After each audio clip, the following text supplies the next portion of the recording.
الحمد للہ رب العالمین الرحمن الرحیم مالک یوم الدین ایاک نعبد و ایاک نستعین اہدنا الصراط المستقیم صراط الذین انعمت علیہم غیر المغضوب علیہم ولا الضالین آمین۔ یہ سورہ فاتحہ ہے جو کہ قرآن کریم کے مضمون کو اپنے اندر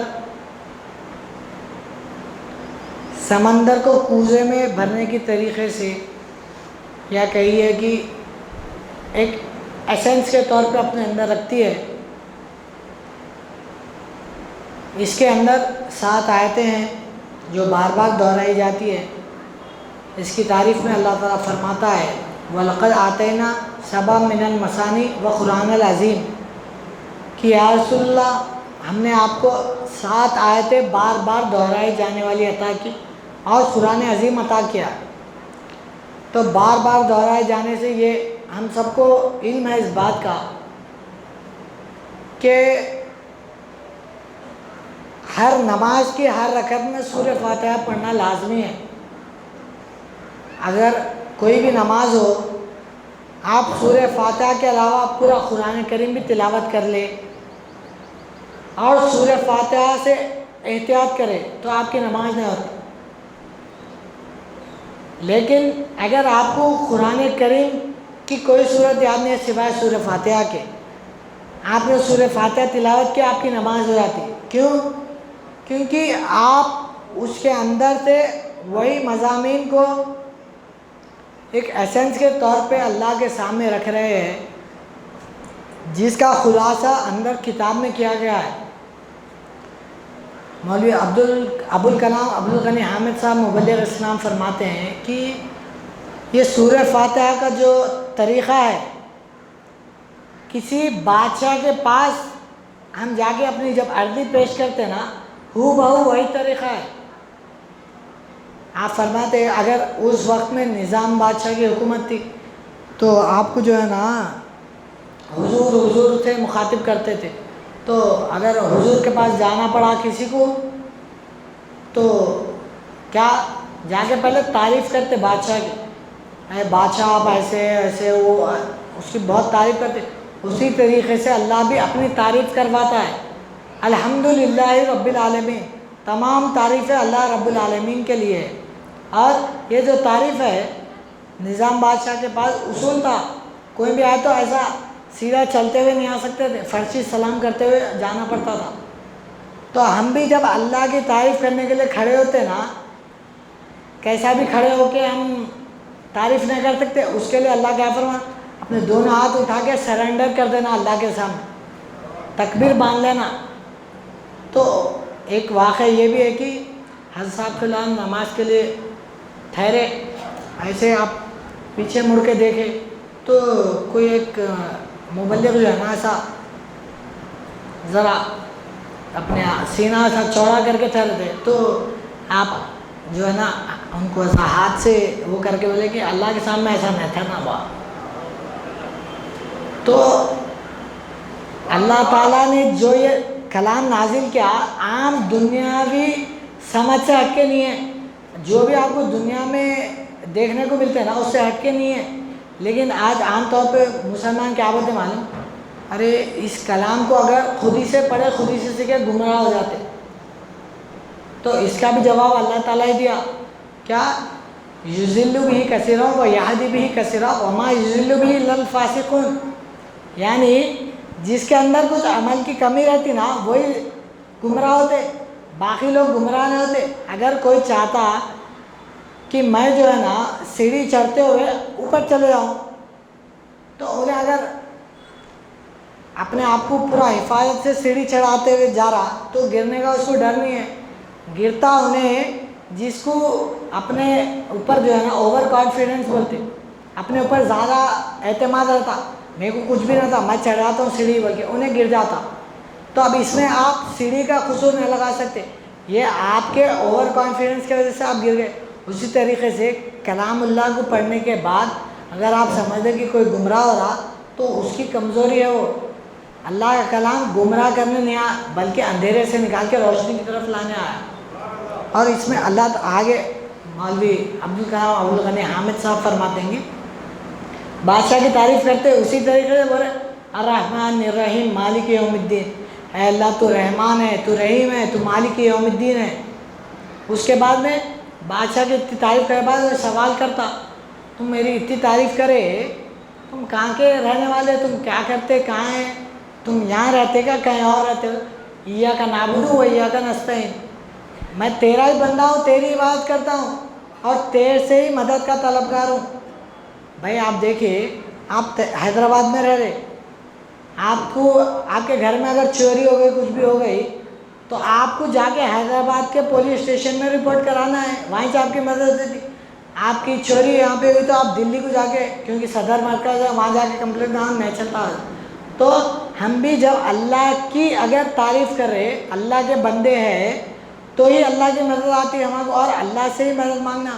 اس لیے حدیث میں کیا ہے، اللہ تعالیٰ ہر گناہ معاف کرتا، سمندر کے خطرے کے جتنے بھی رہو، شرک معاف نہیں کرتا. کیوں نہیں کرتا؟ کیونکہ اللہ تعالیٰ کو اپنے وجود کی اتنی غیرت ہے کہ میرے سے ہٹ کے میرا بندہ جس کو میں اس لیے پیدا کیا کہ میرے کو پہچاننا، انہیں میرے سے ہٹ کے اگر کسی اور کو اپنا رب سمجھا، اپنا پالنے والا، اپنی مدد کرنے والا، اس کو عطا کرنے والا اگر میرے سے ہٹ کے کسی کو سمجھا تو وہ میرے کو برداشت نہیں ہے.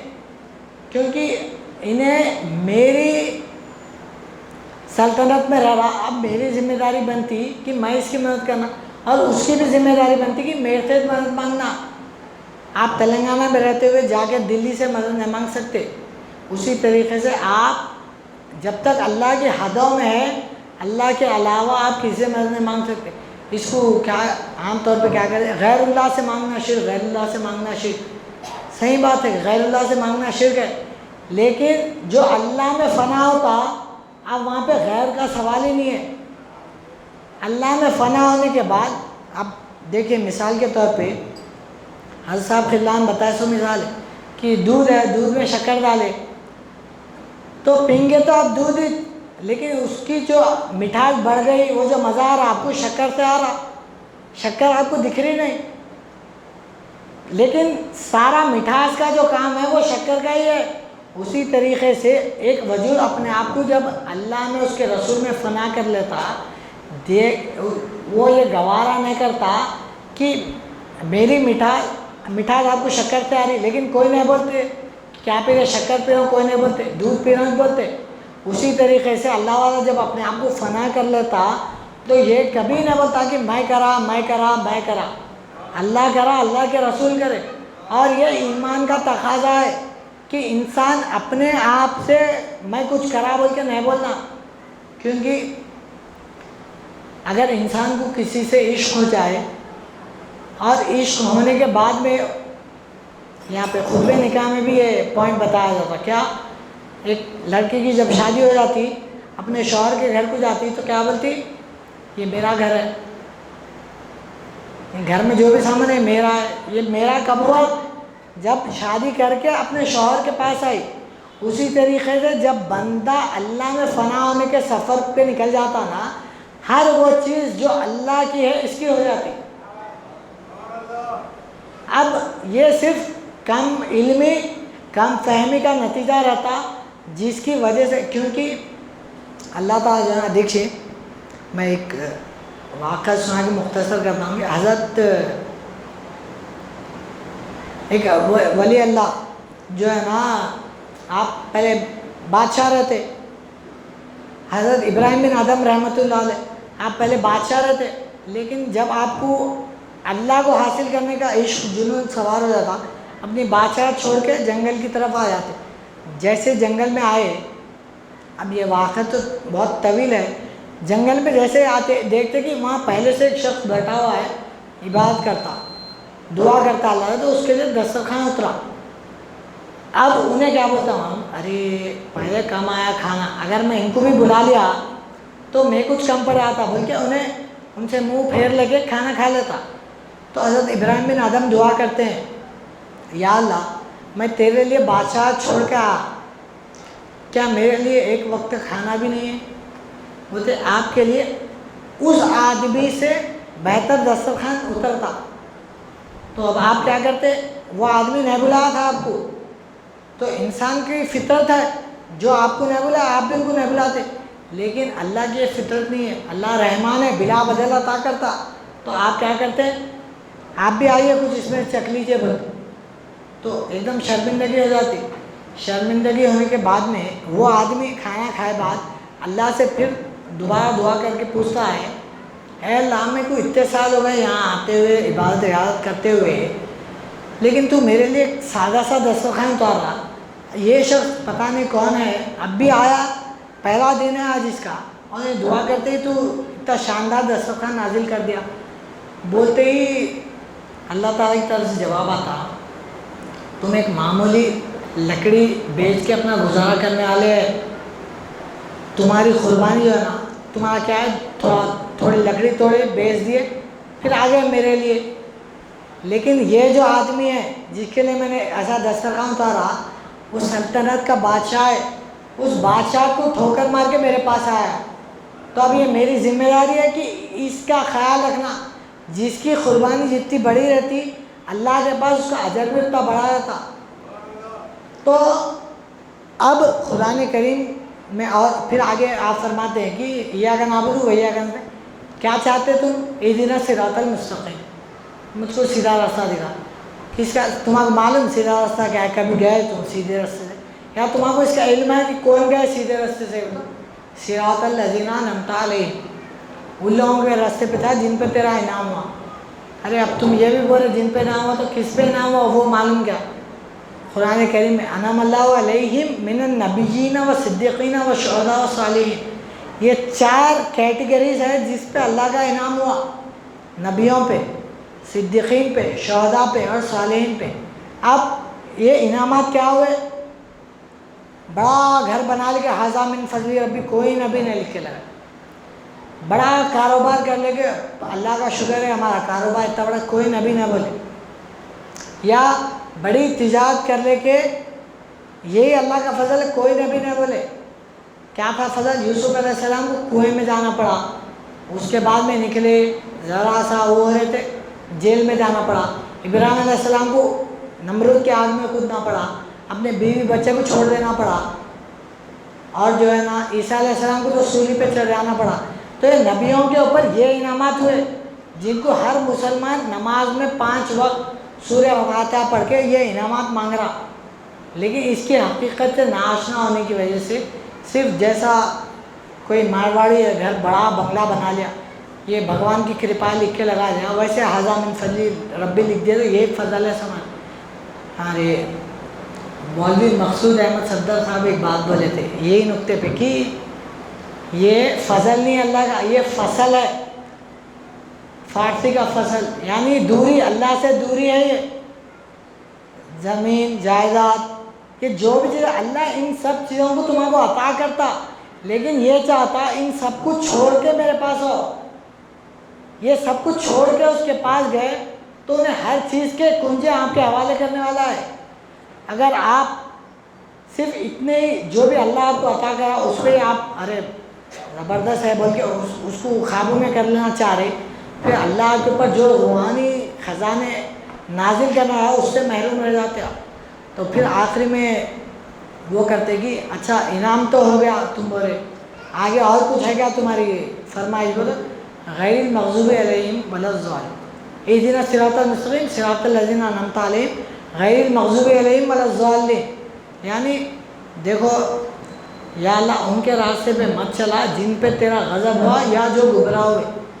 ہر مسلمان یہ دعا کر رہا، لیکن کہیں نہ کہیں اس کو معلوم بھی ہے یہ جو گمراہ ہوئے اور جن پہ غضب ہوا وہ یہود و نصارہ تھے، لیکن یہود و نصارہ کے بتائے ہوئے طریقے پہ ہی چلنا چاہ رہے. امریکہ میں جو ہے نا رات رہتی، یہاں پہ دن رہتا. امریکہ میں دن رہا تو یہاں رات رہتی. اب وہاں کے دن میں وہاں کے کاروبار کے منڈیاں کھلتے، وہاں کے جاب کے سب چیزیں کھلتے، تو یہاں کے نوجوان جو ہے نا وہاں کی کمپنی میں کام کرنے کے اپنی راتوں کو قربان کر دے رہے، اللہ کے لیے قربان نہیں کر رہے، اپنے پیٹ کو بھرنے کے لیے قربان کر رہے۔ جبکہ حضور نبی کریم صلی اللہ علیہ وسلم کی حدیث ہے علم حاصل کرنا ہے چین تک جاؤ، لیکن آپ کبھی وہ علم پیٹ بھرنے کے لیے حاصل کرنے کے لیے نہیں فرمائے۔ لیکن آج کثرت سے مسلمانوں کا یہ عالم، جس طریقے سے علماء چل رہا ہے ہم چلیں گے، لیکن ہر نماز میں دعا بھی کریں گے۔ تو یہی آخری میں ہم کہتے ہیں آمین۔ آمین کا مطلب ہے ایسا ہی ہو، پوری بادشاہ کے سامنے اپنا ریٹرن میں دے دے کے آخری میں اسٹیمپ بھی لگا دے کہ ایسا ہی ہونا ہو، اور بادشاہ سلام جو ہے نا قبول بھی کرتے۔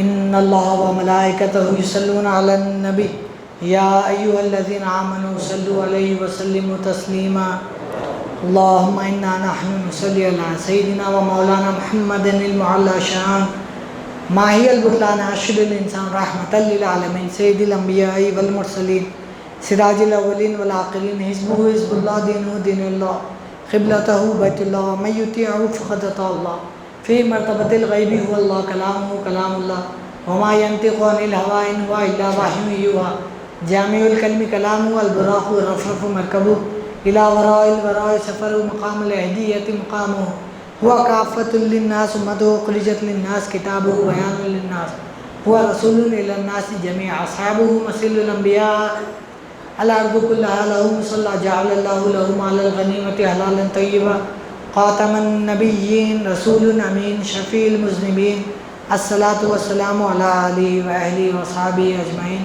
برحمتک یا ارحم الراحمین ان اللہ یأمرکم بالعدل والإحسان وإیتاء ذی القربى وینہی عن الفحشاء والمنکر والبغی یعظکم لعلکم تذکرون اذکروا اللہ یذکرکم وادعوہ یستجب لکم ولذکر اللہ تعالی اعلی وأعلی وأعز وأجل وأرحم وأعظم وأکبر۔